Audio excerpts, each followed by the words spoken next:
Hello everyone. So this is a really interesting geometry problem. So over here we have to find the value of x and y. So এখানে একটা জিনিস খেয়াল করে দেখো, এই যে স্ট্রেট লাইনটা, এই স্ট্রেট লাইনের মধ্যে দুইটা অ্যাঙ্গেল আছে, একটা y আর একটা 3x. So we can write 3x plus y is basically 180 degree. কারণ summation of this to angle is basically 180 degree, right? কিন্তু এখন কথা হলো আমরা এক্স এর ভ্যালু জানি না, ওয়াই এর ভ্যালু জানি না, সো এখান থেকে আমরা বের করতে পারতেছি না।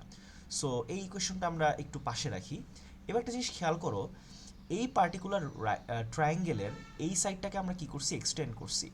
সো এই সাইডটাকে যখন আমরা এক্সটেন্ড করলাম, this particular angle is basically our exterior angle, এবং এক্সটেরিয়র অ্যাঙ্গেলটা হইলো ঠিক তার অপোজিট দুইটা অ্যাঙ্গেলের সামেশনের ইকুয়াল হয়, ঠিক তার অপোজিট দুইটা অ্যাঙ্গেলের সামেশনের ইকুয়াল হবে। So from over here we can say 3x is equals to X plus 78 degree. So কারণ এই এক্সটেরিয়র অ্যাঙ্গেলটা অপোজিট দুইটা অ্যাঙ্গেলের সামেশনের ইকুয়াল।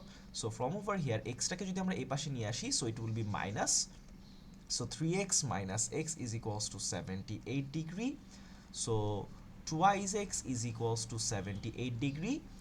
সো এই টুটাই এক্স এর সাথে মাল্টিপ্লাই আছে, সো এই টুটাকে যদি আমরা রাইট হ্যান্ড সাইডে নিয়ে যাই, it will be divide, right? So 78 divided by 2, so x এর ভ্যালুটা আসবে আমাদের 39 degree. So that's it. So এবার আমরা যেটা করব, এই এক্স এর ভ্যালুটা এই ইকুয়েশনের মধ্যে আমরা ইনপুট করে দিব। So 3 multiplies by 39 plus y is basically 180 degree.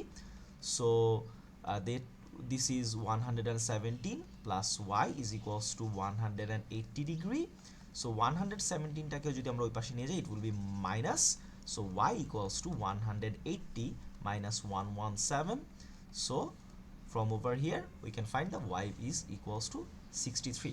So for particular this math, our x value is 39 and y value is 63. Thank you.